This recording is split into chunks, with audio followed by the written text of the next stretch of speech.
Bonjour à toutes et à tous, ravi de vous retrouver pour cette nouvelle édition du journal préparé par l'ensemble de la rédaction. Avant toute chose, vous le savez, vos prévisions météo. Pour les prochaines heures, un peu plus de perturbations nuageuses. On parle bien de la journée de jeudi.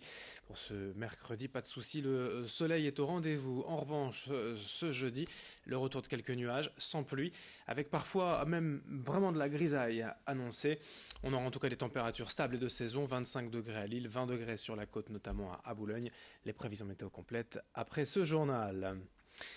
Et dans l'actualité, tout d'abord, mi-juillet, peut-être avez-vous commencé les courses de rentrée et les fournitures scolaires pour vos enfants dans les magasins. Tout est déjà en place dans les rayons, mais si vous ne supportez pas cette corvée, vous pouvez aussi commander en ligne via les listes fournies par les établissements scolaires. Avinevdas, la société autour du bureau, tourne actuellement à plein régime. Les fournitures scolaires représentent 20% de leur chiffre d'affaires annuel. Après avoir reçu les listes des écoles, l'entreprise s'occupe de tout rassembler et propose des lots aux parents qui n'ont plus qu'à cliquer. Le fait d'avoir ainsi de grosses commandes par établissement permet aux familles de faire des économies de l'ordre de 20 à 30% sans se déplacer, car tout est ensuite livré directement à l'école pour la rentrée. Explication au micro de Margot Sey. L'idée, effectivement, c'est de proposer à l'établissement l'intégralité des listes pour tous les niveaux. L'établissement communique un identifiant pour que les familles commandent directement en ligne sur notre site sécurisé. La famille choisit ce qu'elle veut commander et ensuite, nous on met en sachet pour livrer juste avant la rentrée des classes. Ce sera livré à l'établissement, en général dans une grande pièce de l'établissement, où là c'est pris en charge par les bénévoles de l'association de parents d'élèves, qui va distribuer en général en même temps que les livres, donc c'est eux qui s'occupent de la distribution. Près de 40 milliards de mégots sont jetés dans les rues chaque année en France. La Madeleine, près de Lille, comme beaucoup de communes, tente de lutter contre ce fléau et cette pollution.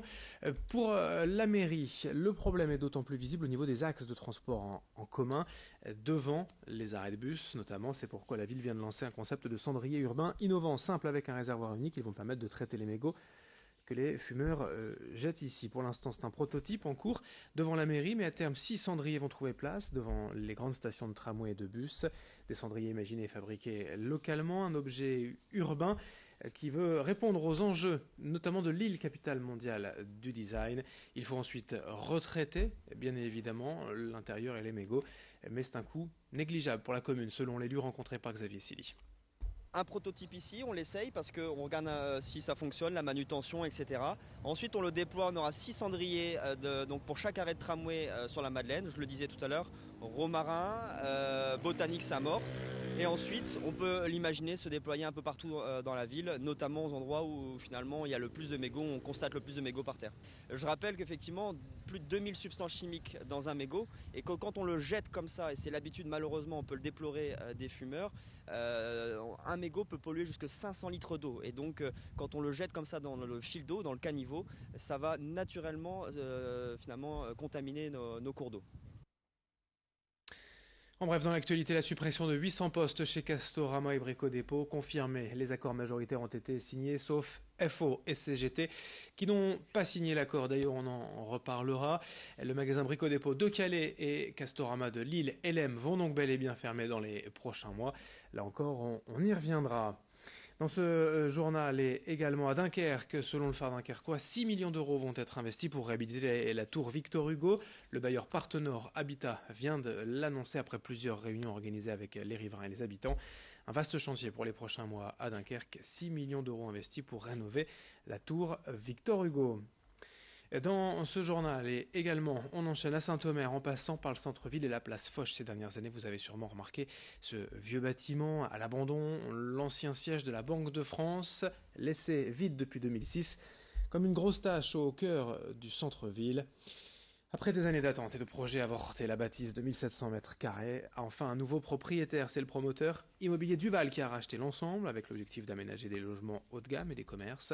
La façade d'époque sera conservée, c'était une volonté de la mairie, et un jardin paysager de 730 mètres carrés va être créé au centre de l'îlot. De quoi embellir un peu plus encore la place Foch de Saint-Omer pour le plus grand plaisir du maire, François de Coster au micro de Corentin Escaillé. Moment très important pour la ville de Saint-Omer, pour l'agglomération du pays de Saint-Omer. C'est vrai que depuis 2006, déjà 13 ans, la succursale de la Banque de France était fermée, alors qu'on se trouve ici en hypercentre de l'agglomération et de la ville. Finalement, c'est une friche et quelque part, c'est un contre-message de la part d'un territoire qui a retrouvé dynamique depuis 2014 avec finalement plus d'habitants dans cette ville, avec une baisse de 20% du taux de chômage, et d'avoir cette grande façade inoccupée, finalement c'était quelque chose qu'il fallait urgemment pouvoir solutionner. C'est ce que nous avons fait à partir de 2015 en travaillant avec le groupe Duval pour pouvoir voir dans quelle mesure on pouvait créer le possible. Pour finir cet été jusqu'au 30 août, la ville de Lille avec la Fédération lilloise du commerce, le GAL et l'Office de tourisme propose un jeu de piste en réalité augmentée pour une promenade ludique, culturelle et immersive avec l'application Akeo développée par une start-up lilloise. Les parcours de l'île mystérieuse guident les joueurs à travers les rues de la ville. 2 parcours sont proposés, un en direction du Vieux-Lille, l'autre vers le Palais des Beaux-Arts. Avec ce jeu, les habitants et touristes découvrent quelques secrets de la ville de Lille, mais également la promotion des commerçants, puisque des cadeaux sont à gagner. Explication recueillie par Laure Montfort.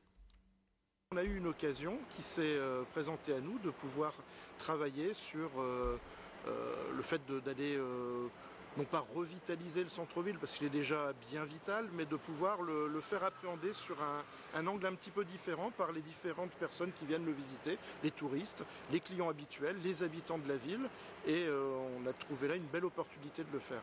L'idée c'est justement de faire profiter au plus grand nombre et aussi de faire profiter à un gagnant tiré au sort toutes les semaines un bon de 100 € qui permet notamment d'aller dans un restaurant.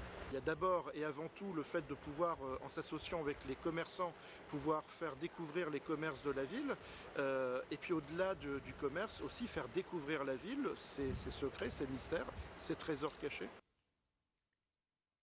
Ce journal à suivre dans un instant, vos prévisions météo, puis d'autres infos dès le prochain quart d'heure. Merci de votre fidélité.